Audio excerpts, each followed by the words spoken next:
우리가 지난주에는 오병이어의 사건을 요한복음을 본문으로 하여서 함께 말씀을 나누었습니다.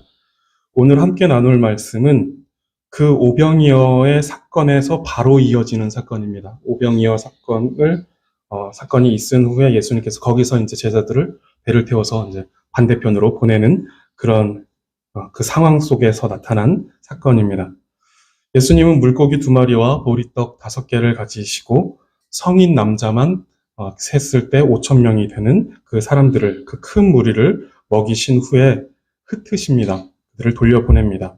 그리고 제자들을 재촉하셔서 배를 타고 건너편으로 가게 하십니다.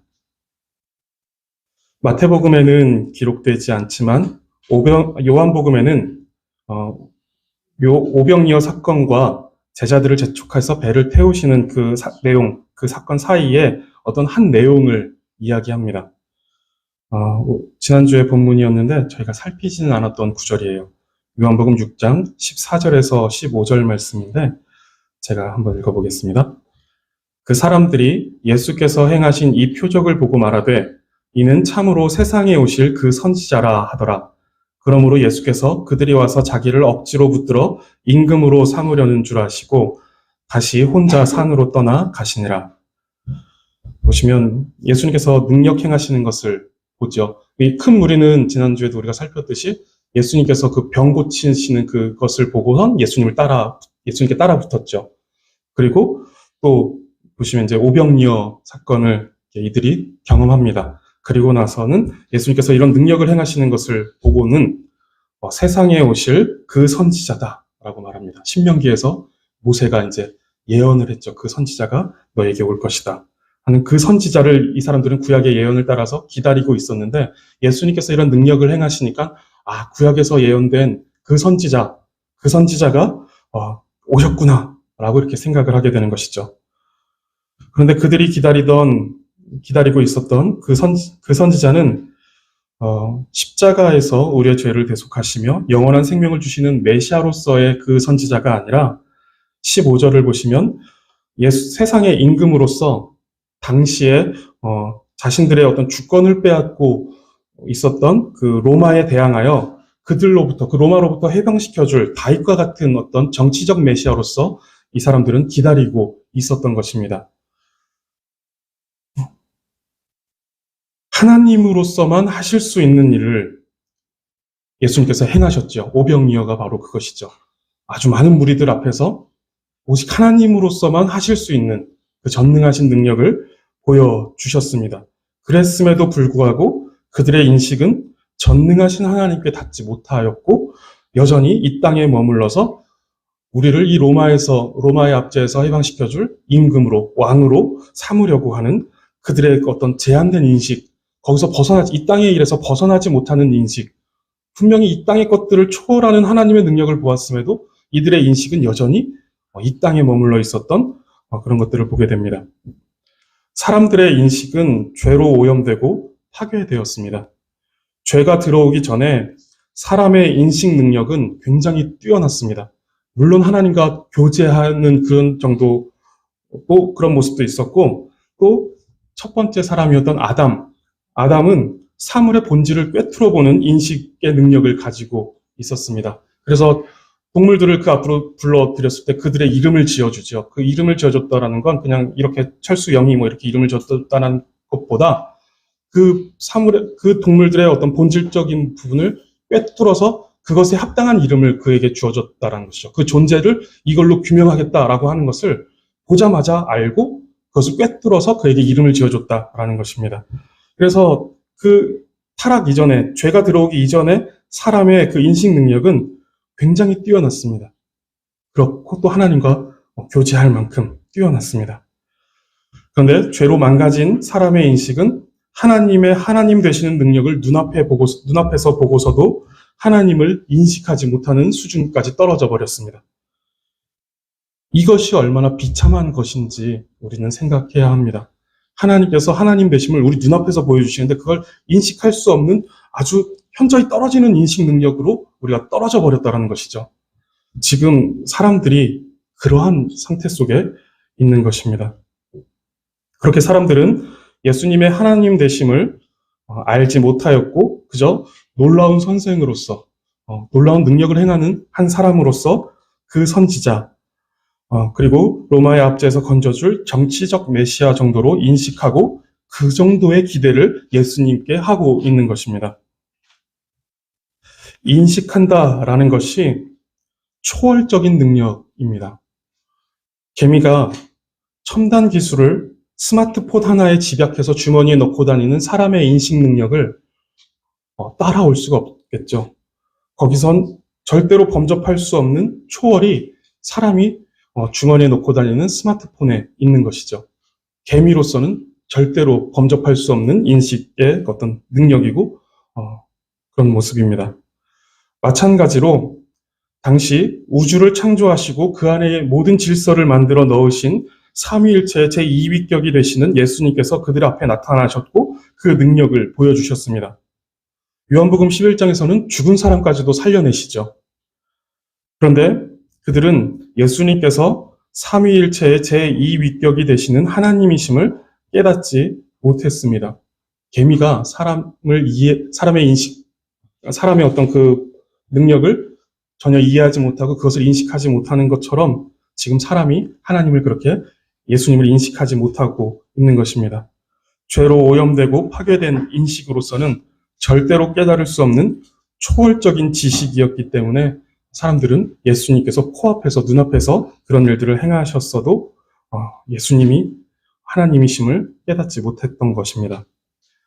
그런 인식 수준에서 사람들은 오병이어 사건을 통해 예수님을 놀랍고 탁월한 선생 정도로 인식했고 그런 능력을 가진 사람이라면 다윗과 같은 왕이 되어서 우리를 로마의 압제에서 해방시켜주고 부강한 나라를 다시 세울 수 있을 것이다 라는 기대를 가졌던 것입니다. 예수님은 이런 사람들의 생각을 아셨습니다. 그리고 다시 마태복음으로 돌아와서 보면 예수님은 오병이어의 현장을 마무리하시면서 즉시로 제자들을 배에 태워 건너편으로 가게 하십니다. 그것도 재촉하여서 제자들을 보내십니다. 왜 그렇게 급하게 재촉하여 보내셨을까요? 예수님은 무리들이 요한복음 말씀에서 보시듯이 자신을 붙잡아서 임금으로 삼으려고 하는 것을 아셨습니다. 그래서 이제 제자들은 이 무리의 잘못된 기대, 이 임금으로 삼으려는 잘못된 기대를 잠재울 만한 믿음이나 그런 하나님에 대한, 예수님에 대한 인식 수준이 제자들에게도 없었기 때문에 이들이 이렇게 선동을 시작하게 되면 제자들 역시 거기에 이제 묻혀서 하나님에 대한, 예수님에 대한 잘못된 기대와 어떤 자신들의 욕심을 따라서 예수님께 요구하게 될 것이기 때문에 예수님은 이들을 급하게 재촉하여 배에 태워 보내셨습니다. 실제로 제자들은 예수님을 그렇게 정치적 메시아로 이해하고 있음을 우리가 이후에 볼 수가 있죠. 누구는 오른편에 앉혀주시고 누구는 왼편에 앉혀달라라고 하는 모습을 보면서 제자들도 예수님에 대한 인식이 정확하지 않았다는 것을 우리는 잘 알고 있습니다. 그래서 예수님은 서둘러서 제자들을 배에 태워 보내셨고 혼자 남아서 큰 무리를 돌려보냅니다. 그리고 예수님은 홀로 기도하러 산으로 올라가십니다. 그 무렵 제자들이 탄 배는 한참을 떠나 바다 위에 떠 있습니다. 그리고 그 배는 바다 한가운데서 큰 풍랑을 만나게 되는데 마태는 24절, 오늘 본문 24절에 보면 고난을 당하더라 라는 표현으로 그 상황을 이야기합니다. 이 고난을 당한다라는 것은 어떤 해산의 고통과 같은 어떤 그 고통을 이야기합니다. 그만큼 제자들의 육체와 정신은 큰 위기 속에 봉착해 있는 것이죠. 그리고 밤 사경이 되어서 예수님이 그들 앞에 나타나십니다. 밤 사경은 새벽 3시에서 6시를 가리킵니다. 6시에서 9시가 1경, 9시에서 12시가 2경, 12시에서 3시가 3경, 3시에서 6시가 4경입니다. 그래서 낮 사경과 밤 사경 이렇게 해서 총 8경으로 시간을 셉니다. 그때 이제 밤 사경이라고 해서 이제 새벽 3시에서 6시 사이에 예수님께서 그들 앞에 나타나시는 것이죠. 그러니까 제자들은 몇 시간째 지금 깜깜한 바다에서 새벽에 풍랑과 사투를 벌이고 있었던 것입니다. 말 그대로 고난 중에 있었습니다. 그런데 그곳에 예수님이 찾아오시는데 어떻게 찾아오시죠? 바다 위로 걸어서 제자들에게 오십니다.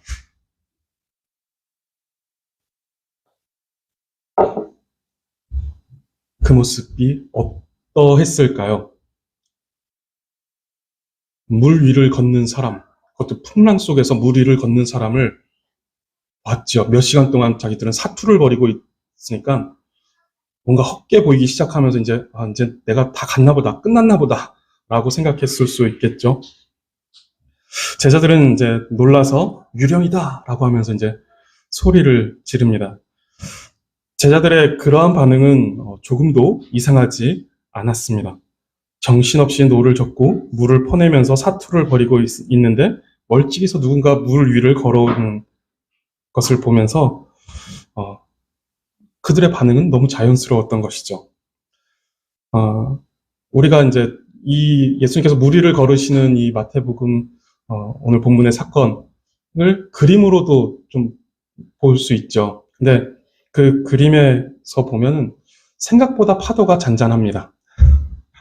근데 이제 그렇게 우아한 장면이 아니겠죠. 그 정도면은 제자들이 이렇게 난리를 치지도 않았겠죠. 그런 풍랑이 있는 바다에서 배를 타보신 적이 있으신가요? 흔한 경험은 사실 아니죠. 저도 그런 풍랑까지는 아닌데, 제가 한 10년도 넘은 것 같아요. 제주도에 누나네 가정과 함께 제주도를 간 적이 있어요. 매형이 어떤 그 출장 때문에 같이 갔는데, 매형은 이제 교육을 받으러 들어가시고, 조카 2명과 누나랑 이렇게 있는데, 둘째는 너무 어렸고, 그땐. 그래서 이제 누나가 그 둘째를 데리고 있고, 제가 첫째를 데리고 잠수함을 타러 갔어요. 근데 잠수함을 탈 때 배를 타고 한참 들어가서, 거기서 이제 잠수함을 타잖아요. 근데 배를 타고 들어가는데, 그때 파도가 굉장히 셌어요. 근데 이제 그 사람들은 안전하다라고 이렇게 판단했기 때문에 배를 띄웠겠죠. 근데 제가 볼 땐 제 눈높이보다 의자에 앉아서 창문을 볼 때 제 눈높이보다 물이 더 올라가 있는 것 같은 거예요. 제가 좀 과장되게 기억할 수도 있어요. 근데 정말 그렇게 느껴질 정도로 이렇게 파도가 높게 쳐서 겁을 잔뜩 먹었었습니다. 제 조카는 말할 것도 없죠. 잠수함 타러 갔다 잠수함 안 타고 돌아 나왔어요. 이 조카가 지금 키가 저보다 더 큰데 그때는 꼬맹이였으니까 무섭다고 자기 잠수함 안 탈 테니까 돌아가자는 거예요. 그런 경험이 있는데 그때 이제 파도가 제 눈높이보다 더 높이 올라가고 하니까 배는 이렇게 내려갈 때 물은 이만큼 올라오고 또 배가 이렇게 올라갈 때 물이 이렇게 내려가고 이런 것들을 계속 하면서 이렇게 갔던 것 같아요. 어쨌든 높은 파도가 치는 바다, 게다가 칠흑 같은 어둠 속에서 꼭두 새벽에 그 마주하는 그 폭풍우는 절망에 빠지게 했을 겁니다. 살 소망이 없다. 정말 난 여기서 이제 죽는구나. 라는 그런 절망에 빠지게 했고, 또 큰 공포로 그들에게 다가왔을 것입니다. 그 사이로 예수님께서 걸어오십니다. 여기선 상상력을 총동원해봐도 좋을 것 같아요. 그때 그 상황을 한번 상상해 보셔도 좋을 것 같습니다. 제가 상상하는 것을 말씀드릴게요.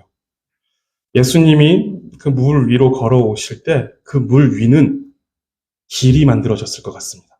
땅바닥에 드러났다는 것이 아니라 그 물 위로 길이 만들어졌을 것 같아요. 그렇지 않다라면 물 위를 걷는다지만 걷는 것이 쉽지 않으셨을 것 같습니다. 거칠게 휘몰아치는 물들이 이렇게 막 요동을 치고 있었겠죠. 거기 그 물 위에서 예수님이 그 요동치는 물을 따라서 이렇게 막 오셨으면 쉽지 않았겠죠. 그리고 거칠게 휘몰아치는 물들이 예수님께 사정없이 들이치고 예수님은 그 물들을 다 맞으면서 일렁이는 물 위를 위태롭게 걷지 않으셨을 것 같습니다. 물들은 창조주이신 예수님을 감히 덮치지 못했을 뿐만 아니라 단 한 방울의 물도 예수님의 허락 없이 예수님의 몸에 튀기지 못했을 것입니다. 제자들은 지금 그러한 광경을 보고 있는 것이죠. 창조주이신 하나님, 모든 것을 다스리시는 그 하나님, 그 물들도 바람도 다스리시는 그 하나님께 감히 그 예수님을 덮치지 못했다라는 것입니다. 그렇게 이제는 절망과 공포에 사로잡혀 유령까지 보게 된 건가 싶어 두려움에 사로잡혀 있는 그때 예수님께서 그들에게 말씀하십니다. 안심하라, 나니 두려워하지 말라. 이 말은 유령 아니고 나다. 그러니까 안심하고 두려워하지 말아라 라고 하는 것이 아닙니다. 지금 너희 앞에 이런 초월적인 모습으로 나타난 존재는 나다, 나 라고 이렇게 말씀하시는 것이죠. 그러니까 안심해라. 너희 앞에 나타난 나, 감히 바다가 덮치지 못하고 그 일렁이는 물들도 잠잠하게 만드는 나다 라고 이렇게 말씀하시는 것입니다. 내가 지금 너희에게 향하고 있으니 안심해라. 두려워할 것이 없다. 원어로는 에고 에이미라는 표현입니다. 이 말은 나는 나다 라는 거예요. 안심하라. 나는 나다. 두려워하지 말아라. 라고 이렇게 말씀하시는 것이죠. 이 나는 나다 라고 하는 이 말은 출애굽기에 하나님께서 모세를 부르시어 애굽으로 보내시는 장면, 모세를 부르시는 장면을 떠올려 줍니다. 하나님은 80의 노인이 되어 있는 그래서 광야에서 양을 치고 있던 모세를 찾아가십니다. 그리고 모세에게 애굽으로 가서 내 백성을 애굽에서 인도해내라 라는 이런 명령, 사명을 주시죠. 하나님은 왜 이런 명령을 내리셨죠? 출애굽기 2장 24절을 보시면 하나님이 그들의 고통 소리를 들으셨다라고 말씀합니다. 그들은 애굽에서 살면서 창세기에서 보면 그 야곱의 가족들이 대가족이 70명인가요? 80명인가요? 70명인가요? 네, 대가족이 이동합니다. 대가족 규모의 그냥 가족 단위의 규모로 애굽으로 넘어갔습니다. 그런데 400년이 지났을 때 이들은 출애굽할 때 보면 장정만 60만 명, 그 여러 잡족들과 아이와 여자, 노인들까지 합치면 200만 명의 사람들이 출애굽을 합니다. 그 정도로 이제 생육하고 번성하여 큰 민족을 이룬 한 민족이 되었던 것이죠. 그때 그 큰 민족이 되어 있는 그 이스라엘을 어떤 반역의 싹을 아예 차단하고자 애굽이 힘으로써 그들을 짓누르고 있었던 것입니다. 그 애굽의 탄압 속에 이스라엘 민족의 삶은 절망과 좌절로 빠져가고 있었고 거기서 그들은 고통과 괴로움에 시달려 신음하고 있었습니다. 그 소리를 하나님께서 들으신 것이죠. 그렇게 하나님은 모세를 부르셔서 출애굽을 하시는데 모세가 하나님께 한 가지 질문을 합니다. 계속 거부하다가 이제 질문을 하는 것이죠. 이스라엘 백성에게 가서 너희의 조상의 하나님이 나를 너희에게 보내셨다라고 하면 그들이 내게 물을 것입니다. 그 하나님의 이름이 무엇이냐라고 이렇게 물으면 나는 뭐라고 대답할까요? 라고 이렇게 하나님께 묻습니다. 그때 하나님께서 모세에게 가르쳐 주신 이름이 나는 스스로 있는 자다라는 것입니다. 이름이라고 하기보다는 어떤 그 존재에 대한 설명입니다. 하나님이 어떤 분이신가에 대한 설명을 지금 보여주고 있는 것이죠.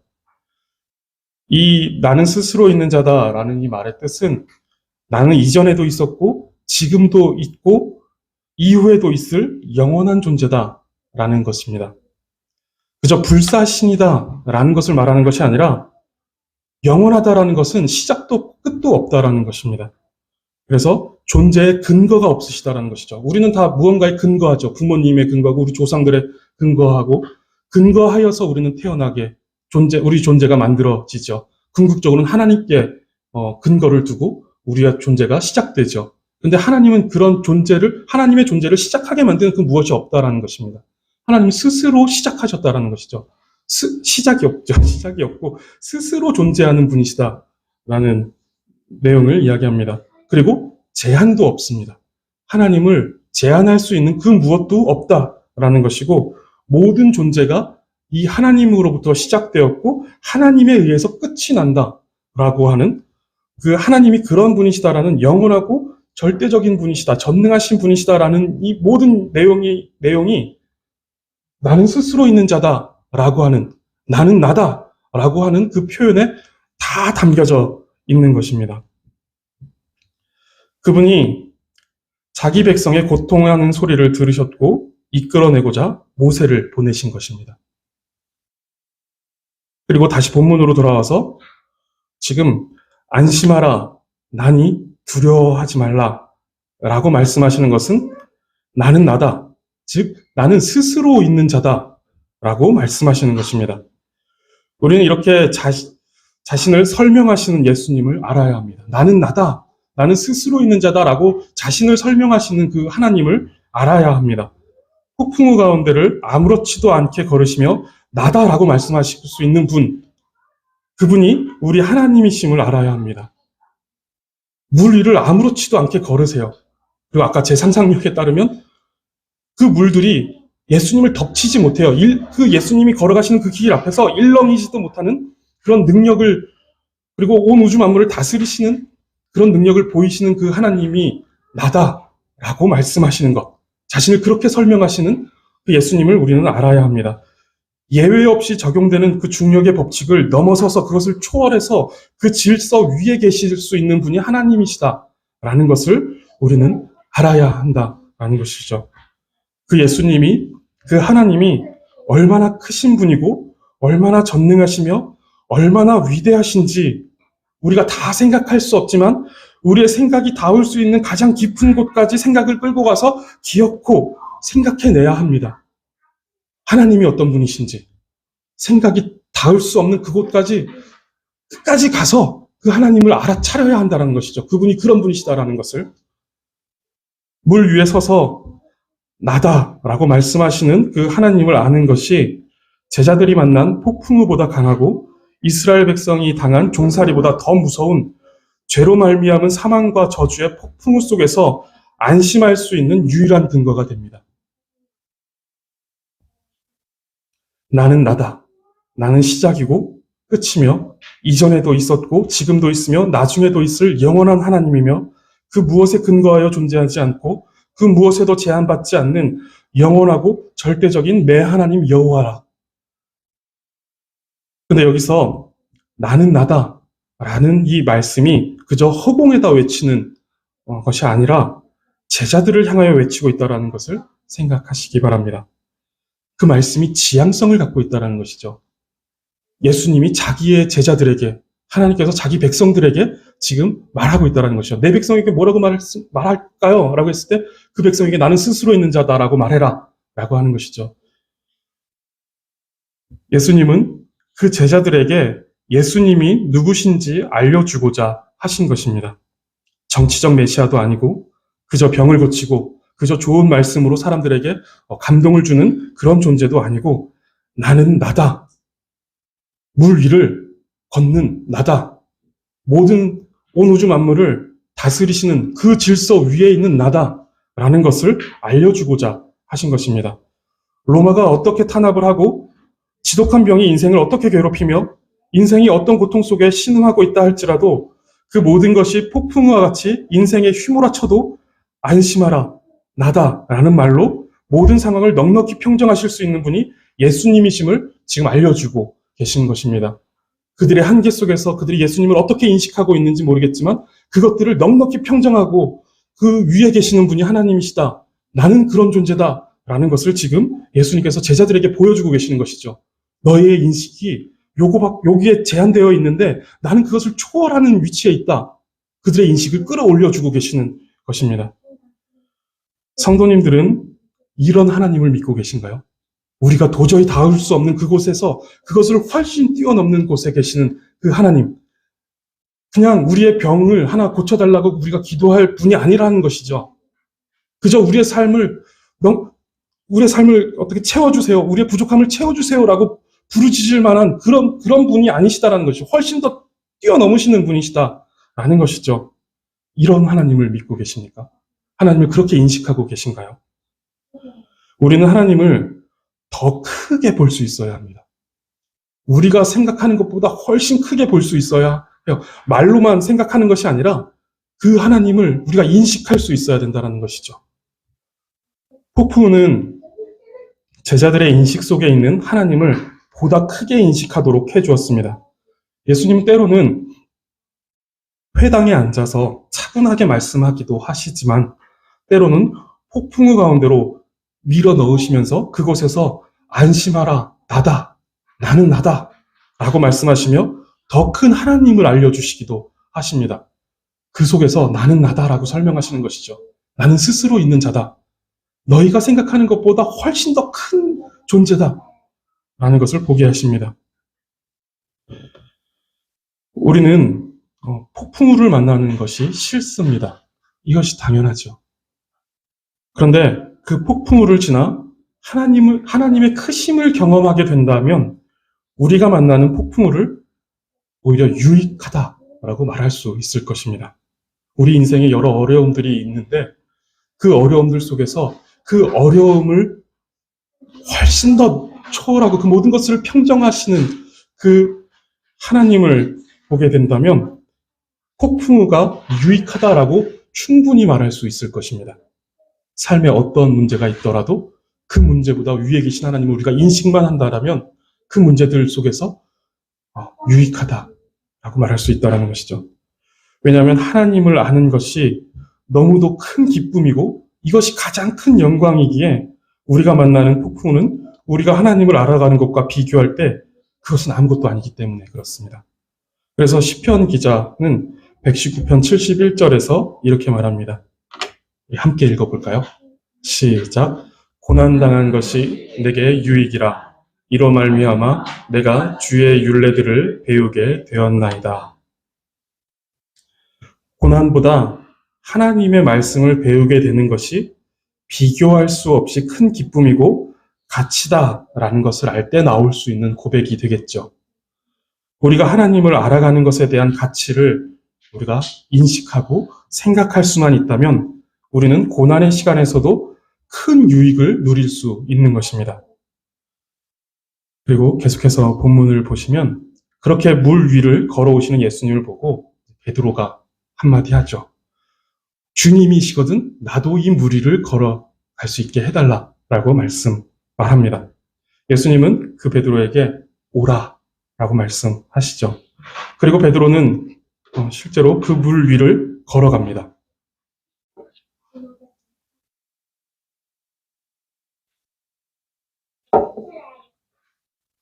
베드로 자신도 참 많이 놀랐을 것입니다.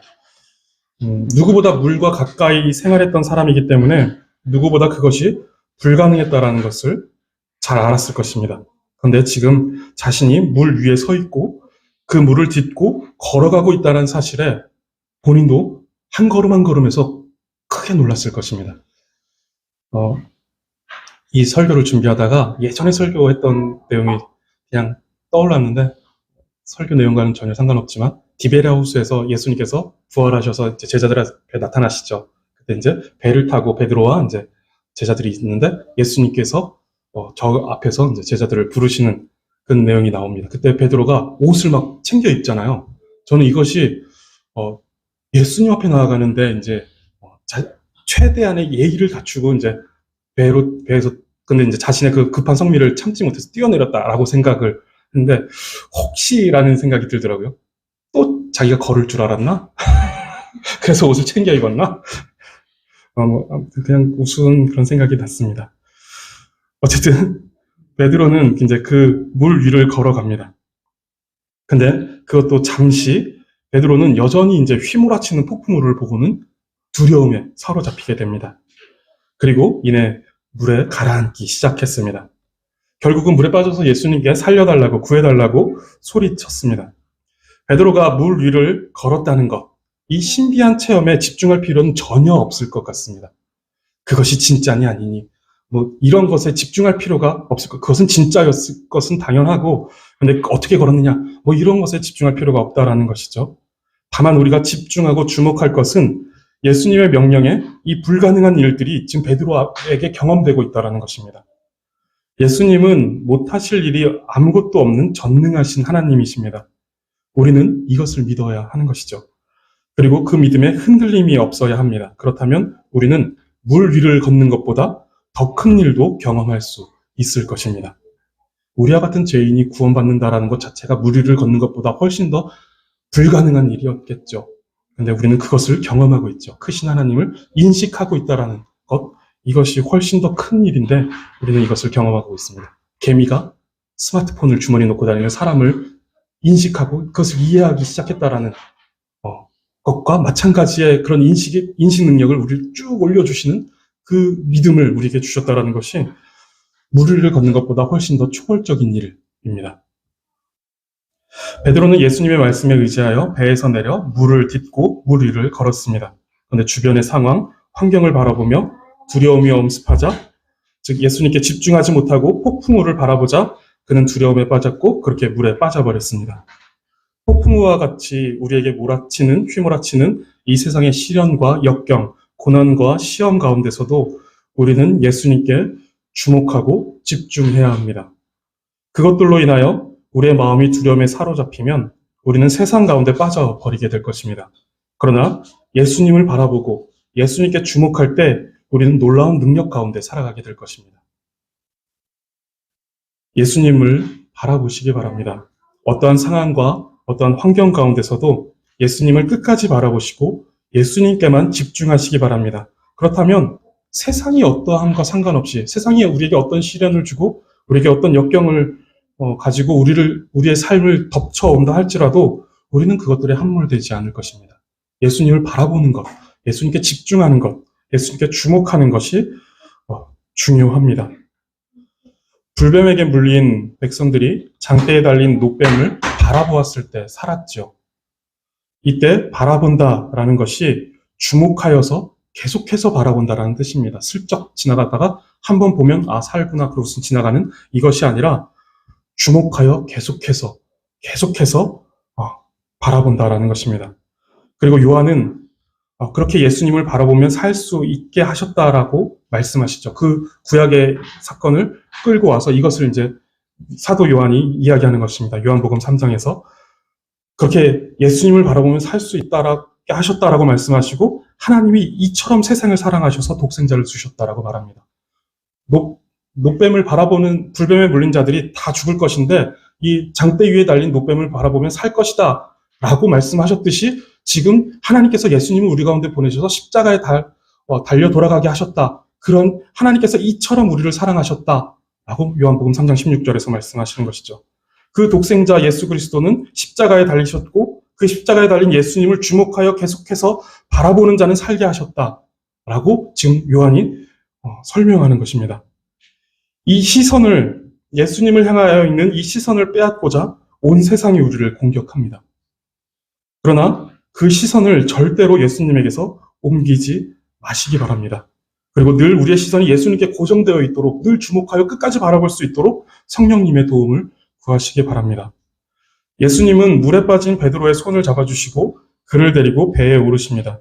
그리고 마지막 구절인 33절을 보시면 배에 있는 사람들이 예수께 절하며 이르되 진실로 하나님의 아들이로소이다 라고 이렇게 말합니다. 이 고백은 앞서 사람들이 예수님에 대하여 정치적 메시아로서 그 선지자나 임금으로 인식하던 그 한계를 초월한 신앙의 고백입니다. 제자들에게도 그러한 인식들이 있었는데 그것을 초월한 어떤 인식을 가지고 지금 하나님의 아들이십니다 라고 고백하고 있는 것이죠.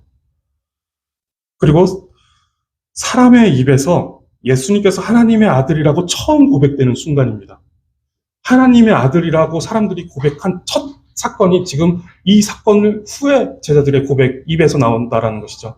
베드로가 16장에서 주는 그리스도시요 살아계신 하나님의 아들이십니다 라고 말하기 전입니다. 그리고 그 이전에 하나님의 아들이라는 표현이 나오긴 하는데 사탄이 예수님을 시험할 때 하나님의 아들이여든 이러면서 시험을 하죠.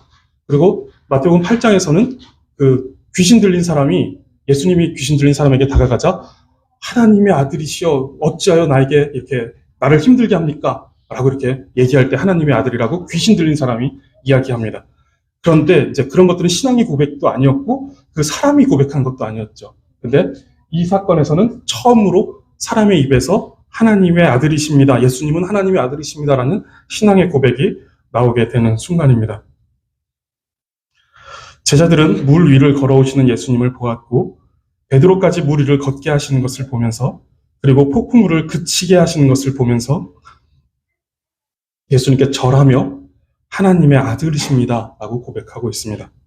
절한다 라는 이 표현도 단순히 어떤 존경의 의미로 우리가 새해가 되면 어른들께 세배하듯이 이런 존경의 표현이 아니라 신적 대상에게 예배한다 라는 의미를 가집니다. 그들은 그들에게 벌어진 어떤 이 고난의 상황을 통하여서 예수님께서 하나님의 아들이심을 보게 된 것입니다. 죄로 오염되고 파괴된 그들의 인식을 예수님께서 끌어올리시는 것이죠. 그들의 인식을, 파괴된 인식을 회복시켜 나가시는 것입니다. 그래서 예수님께서 하나님의 아들이심을, 성삼위일체의 제2위격이 되시는 하나님이시다라는 사실을 이들이 깨닫게 하시는 것입니다. 본문을 크게 보면 예수님은 이런 인식의 한계를 지닌 제자들을 일부러 먼저 배에 태워서 바다로 보냅니다. 그리고 그 폭풍우를 그들 가운데 몰아닥치게 하시는 것이죠. 그리고 사경을 헤맬 정도로 이들에게 큰 고난을 주십니다. 그리고 그들에게 나타나시는 것이죠. 물 위를 걸어서. 그것을 통해 예수님께서 어떤 분이신지를 이들로 하여금 알게 하십니다. 예수님께서 하나님의 아들이심을 알게 하고자 하신 것이죠. 하나님을 더 크게 보는 눈을 열어주시고자 지금 이 일들을 예수님께서 만들어 가시는 것입니다. 하나님은 우리가 하나님을 더 크게 보기를 원하십니다. 하나님의 영원하심과 하나님의 전능하심과 하나님의 그 위대하심과 하나님의 아름다우심과 하나님의 그 거룩하심, 영광스러우심, 하나님의 모든 것에 대하여서 더 크게 봄으로 더 크게 영광 돌리고 찬양하며 살아가기를 원하신다라는 것이죠. 더 크게 보기를 원하신다는 것입니다. 더 크게. 그것을 위해서 우리를 폭풍 가운데로 들어가게 하시기도 하십니다. 그 가운데 예수님을 바라보며 물 위를 걷는 것과 같은 황홀한 은혜를 입기도 합니다. 폭풍 같은 곳에서 살아가는데 우리가 은혜가 충만할 때는 마치 물 위를 걸어가는 것 같은 황홀한 은혜를 우리가 경험한다라는 것입니다. 그런데 다시 파도를 보며 물에 빠지는 쓰라린 위기를 또 맞기도 합니다. 그러면서 더 큰 하나님을 보게 되고 더 하나님께 집중하게 된다는 것입니다. 더 주목하게 된다는 거예요. 하나님은 인생의 폭풍을 통해 하나님의 하나님 되심을 가르쳐 주시고 하나님을 더 크게 보도록 하셔서 더 넓은 믿음의 시야, 더 넓은 믿음의 시야를 우리에게 주시고 더 정확한 시선을 갖게 하십니다. 그리고 이것은 우리의 인생의 그 어떤 것보다 중요하고 귀한 가치입니다. 그래서 이것을 우리가 얻을 수만 있다면 하나님을 더 크게 보는 그 더 넓은 시야와 그리고 하나님께 집중할 수 있는 그 정확한 정확한 시선을 우리가 가질 수만 있다면 어떤 고난도 유익으로 여겨질 수 있다라는 것입니다.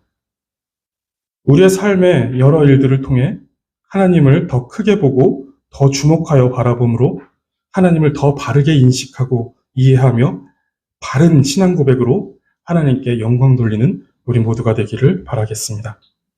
기도하겠습니다.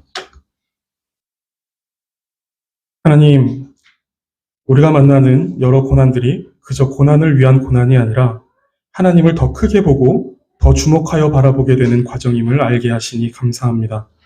고난당하는 것이 순간에는 괴롭고 힘들지만 그로 인하여서 하나님을 알아가게 된다면 그것이 도리어 유익이라고 말할 수 있는 그 믿음이 우리에게 있게 하시고 그만큼 하나님을 사랑하고 하나님을 갈망하는 우리 모두가 되게 하여 주시옵소서. 감사드리며 예수 그리스도의 이름으로 기도드립니다.